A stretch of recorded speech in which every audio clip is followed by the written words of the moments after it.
Okay, assalamu alaikum everybody. So after a long time we are uploading a video and we are exploring in the JP hospital. Now we are coming back to Hakim Syed Ziaul Hasan Unani Medical College. So we will start with the cases. जैसे कि हमने आज case देखा था ऑटोमाइकोसिस का, और ऑटोमाइकोसिस की बात अगर हम करते हैं तो ये बहुत ज़्यादा मोस्ट कॉमन प्रेजेंटेशन होती है, जो कि आपको पता है कि अब आजकल जो रेनी सीजन का जो मौसम चल रहा है तो उसमें क्या होता है कि जो मोस्ट कॉमन प्रेजेंटेशन जो पेशेंट प्रेजेंट करता है वो करता है ऑटोमाइकोसिस। जैसे कि आप नाम से पता लगा सकते हो कि oto means ear and mycosis यानी कि fungal infection. So basically otomycosis is the fungal infection of external year.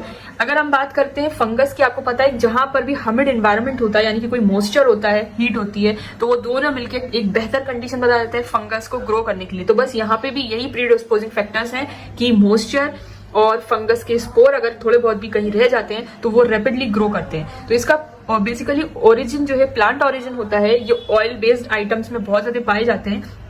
तो अगर कोई भी पर्सन अपने कान में अगर उसको इचिंग हो रही है तो वो ऑयल डाल लेता है, तो याद रहे अगर ऐसी रेनी सीजन के मौसम में अगर आपने ऑयल डालने की गलती कर दी तो क्या होगा कि इचिंग तो सुधरेगी नहीं बट और ज्यादा जो है खराब चीज हो जाएगी, दैट इज फंगस के स्पोर्स जो उस ऑयल में थे, आपने बिना गर्म करे अपने कान जो है कान में डाल दिया है। सो वही उस स्पोर्स ने क्या है रैपिड ग्रोथ करने स्टार्ट कर दिया आपके कान में और इट लीड्स टू ऑटोमाइकोसिस।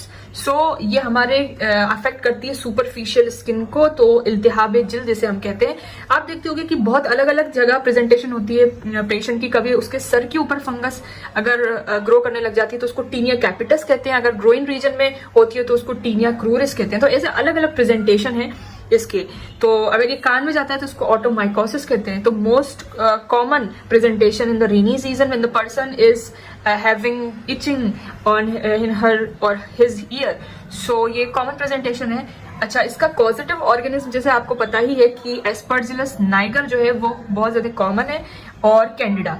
तो अगर कोई ब्लैकिश, अगर आप एग्जामिनेशन करते हो ऑटोस्कोप से, कोई ब्लैकिश किसी पिक्चर किसी के जो है ईयर के अंदर दिखाई देती है तो it is caused bye Aspergillus Niger, ये ब्लैक अपीयरेंस देता है। और अगर ये कोई व्हाइट अपीयरेंस देता है तो it is caused by Candida.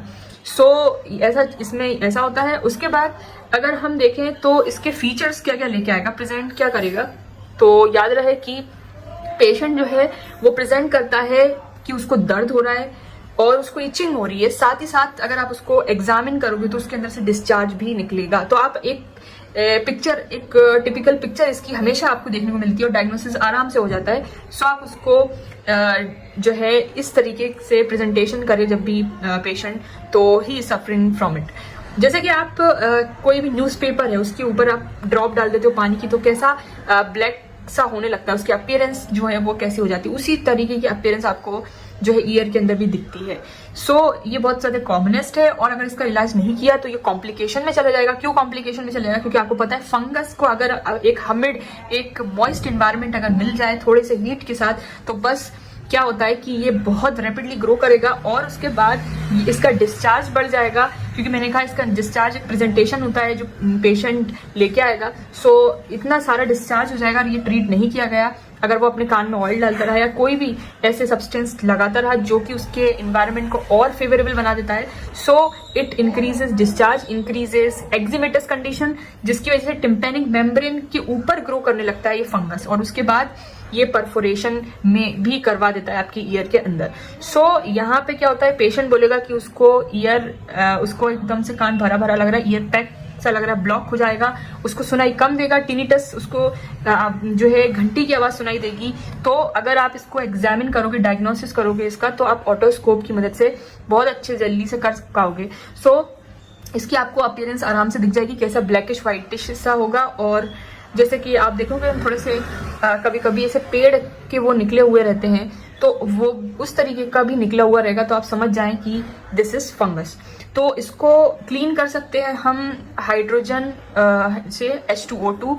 Actually क्या होता है, आप मेडिकेशन भी ले सकते हो, और मेडिकेशन में आप एंटीबायोटिक, एंटी फंगल ले सकते हो। लेकिन अगर हम कान का मीडियम ही चेंज कर दें, यानी कि इसको एसिडिक मीडियम में कन्वर्ट कर दें, तो आप ओरल टेबलेट्स के बगैर ही इसको सही कर सकते हो। अगर सलाइन के अंदर सिरका मिला के सिरिंजिंग करते हो, क्योंकि सिरका जो है वो एसिडिक मीडियम के लिए बेहतर होता है। तो अगर सलाइन प्लस सिरका के अंदर सिरिंजिंग करते हो तो ये बहुत ही बेहतर रिजल्ट देता है और धीरे धीरे ये ख़त्म होने लगते हैं। तो आपको पूरी तरीके से, ऐसा नहीं है कि आपको डे टू डे करना ही है, इसको छोड़ना नहीं है बीच में। आप क्लीनिंग भी कर सकते हो, सक्शन भी कर सकते हो कॉटन बर्ड से, लेकिन ये इतना कारगर नहीं है। सिरिंजिंग इज़ बेस्ट हेयर। सो आप क्या कर रहे हो कि आप उसके जो स्पोर्स हैं उसको जो परजिस्ट नहीं होना चाहिए ताकि वो फिर से ग्रो करें, तो इसलिए क्लीनिंग करना है, मेडिकेशन भी रखना है। तो ये याद रखें, इसका उसूल यही है कि इसको क्लीनिंग रखना है, इसके अंदर कोई भी चीज़ जो है मॉइस्ट नहीं डालना है और इसको ड्राई रखना है, ठीक है। और अगर आप मेडिकेशन की मदद लेते हो तो मेडिकेशन, ओरल मेडिकेशन तो वो भी ले सकते हो, लेकिन ड्राई के अंदर यूनानी में नुफूख जो है, जिसको हम पाउडर बोलते हैं, वो इसमें छिड़का जाता है, जो कि बहुत सारे ड्रॉप्स भी आते हैं वो लोग डालते हैं, लेकिन ये ज़्यादा इंपॉर्टेंट नहीं है यहाँ पे ड्रॉप्स। ये यहाँ नुफूख यानी कि पाउडर फॉर्म में अगर आप कोई चीज़ लेते हैं ताकि आपके कान जो है वो ड्राई रहे, ताकि एक भी स्पोर अगर बच गया तो फिर से रीग्रो होने लगेगा। तो आप इसका मीडियम चेंज कर रहे हो। और अगर आप मेडिकेशन ले रहे हो तो आप यूनानी मेडिकेशन ले सकते हो, जो ऐसी दवाइयाँ जो रुतूबत खुश्क करे, यानी कि हाबिस काबिज एक्शन रखती हूँ। जैसे कि आप बहुत सारे मुरक्कबात हैं, जो कुंदुर के मुरक्कबात ले सकते हो, आप हब्बे शिफा ले सकते हो, और आप इन्फेक्टोजिक, बहुत सारे अलग अलग प्रोडक्ट्स हैं। तो इन्फेक्टोजिक में एक प्रोडक्ट है जो कि यूनानी जो है फॉर्मुलेशन जो है वो इसकी जो है फार्मेसी में हम देखने को मिलता है इन्फेक्टोजिक का प्रोडक्ट, तो वो भी आप ले सकते हो, बीडी। सो रॉन्ग प्रैक्टिस से बचें कि आप अपने कान में ये ऑयल वगैरह ना डालें, ताकि अगर आपको इचिंग हो रही है आप फौरन डॉक्टर को दिखाएं तो बेहतर रहेगा। और इसमें आप जो है सब, जो भी पेशेंट है उसको बोलें कि आप कूलर या ऐसी स्विमिंग करता हो वो कोई इंसान, तो उसको बोले कि अवॉइड करें, बाथिंग करें तो पानी नहीं जाना चाहिए कान में। तो बहुत सारे लोग जो है ऑयल डाल के और जो है कॉटन को ईयर में डाल देते हैं ताकि पानी ना जाए, तो वो भी एक अच्छा तरीका है ताकि पानी कान में ना जाए। So this is all about otomycosis. If you have any query ask me.